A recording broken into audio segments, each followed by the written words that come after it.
Hi guys.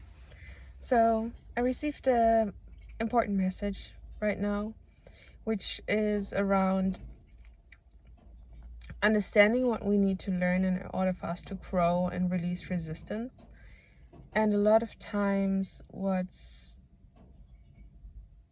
the case with people is they think I can only be at peace when other people are accepting me or seeing me or understanding me or saying sorry. So we wait for others to apologize, to change, to shift, to grow, to evolve.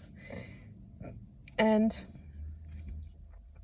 that is not necessarily the case, because the real transformation or growth happens when we deal with the things internally, right? Because there's really not a challenge when other people are changing and shifting, and we can be finally satisfied and find peace through other people's change. And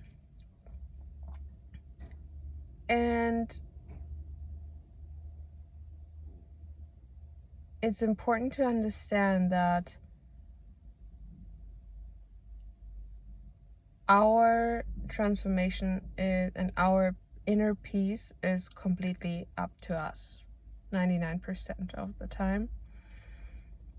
And something else is important when we talk about that, which is understanding that we are not responsible for other people and they are not responsible for us. So the moment and the time when we fully understand our own responsibility towards our growth, our happiness, our transformation, our fulfillment, we also more and more drop the feeling of responsibility for others. And also understanding people's lifestyle as a choice they made themselves. So there was a time when I thought, like, there was such a huge resistance inside of me towards people around me living like it was expected of society sometimes, But this is also something that I was like having in my head as a fact. As a matter of fact, I was convinced that the society obviously shows you a little bit of what's considered right, what's wrong, but a lot of that is not really society, because if you start to go out in the world and you leave old people and relationships behind, you see a lot of people fully understanding who you are, not by overly explaining yourself, but just expressing your frequency. So I give you an example. So a few years back, maybe even a decade, I was convinced I would never have kids and I would never get married. I don't want to be married and I don't care about kids. It took me a few years as an aunt myself and like seeing kids in my close environment to understand that there was a huge resistance to that subject, because I learned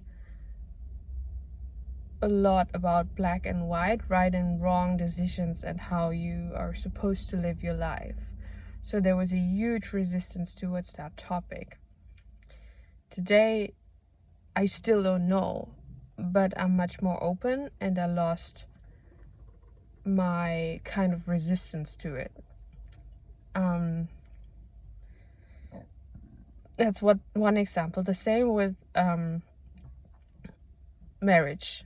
I think in my generation there's some, or younger generation, there's this, that's not put it on generation, but there are people who are holding such huge resistance towards marriage because they've learned the hard way that marriage was painful and exhausting and traumatizing and draining and not a harmonious thing.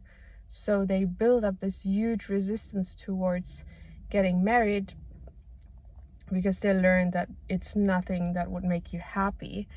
And sometimes life unfolds in wicked ways and crazily surprising ways where you understand, wow, I was holding this resistance also as part of protection, because there's a slight part of me, or a small part of me, or some part of me that actually thinks the thought of getting married is really romantic, or the thought of having kids is like actually not that frightening anymore, or there's a part of me that loves children.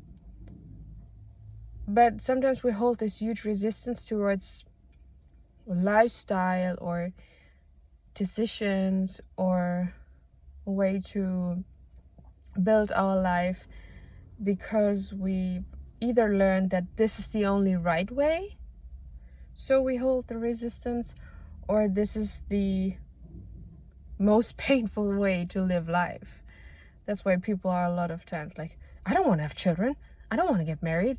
And you're like, that's completely fine. I would never judge any decision people make that are about their own lives. But because people hold so much drama around that subject, it can also mean that they would get really irritated or triggered the moment you talk about it. And that's when you actually see the pain and the drama. And when there's pain and drama and resistance and like holding resentment even towards certain subjects because you were told that you are selfish for not wanting children, or selfish for wanting children, because it works either way, right? And when there's such a huge resistance, there's no space to actually look at our own feeling towards it, our own experience we maybe had recently with children or with the subject of getting married, and the own experience or the own intuition that could guide us to much more truth, because we were holding so much resentment or resistance towards certain subjects that were either learned that they were completely right or completely wrong or completely painful. Or we were saying something like, I don't want to be like my parents, I will never be like them. And then when we heal, there is much more space to explore who we truly are and what's important to us. And then maybe even sometimes a few opinions correlate with your parents' opinions or your family opinions, and that's completely valid. Even if you have no contact with your family and you explore that there are similarities, you are not the other person. You are not like the other person just because you're sharing a few same opinions around or preferences around certain subjects.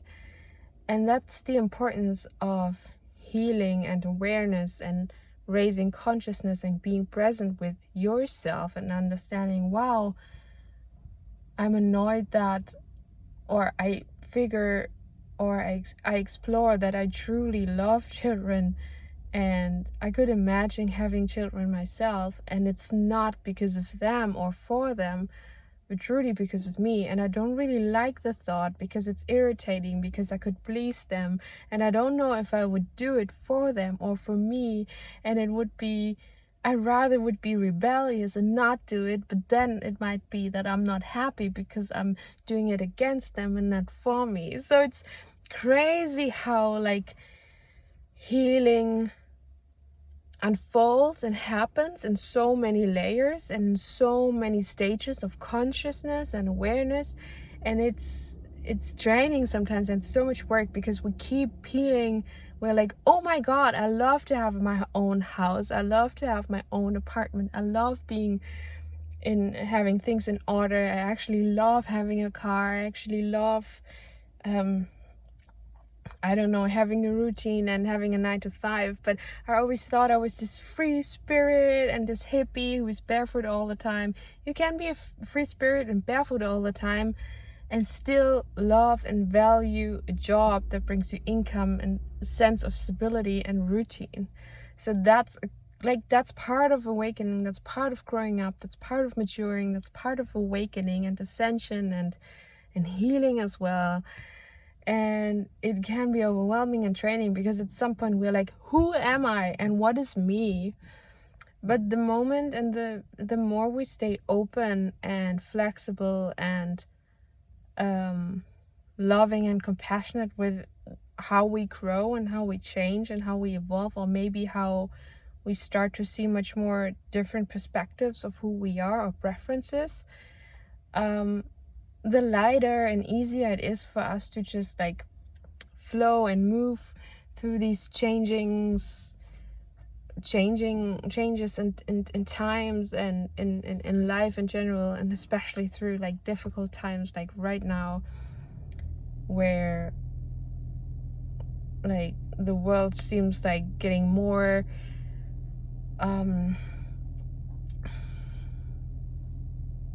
irritating somehow, or loud, right? And the louder the life is getting, or the world is getting, the more we have to hold the capacity to hold space for ourselves and listen to ourselves, and start holding space for others as well, the more we consider ourselves empath or healers.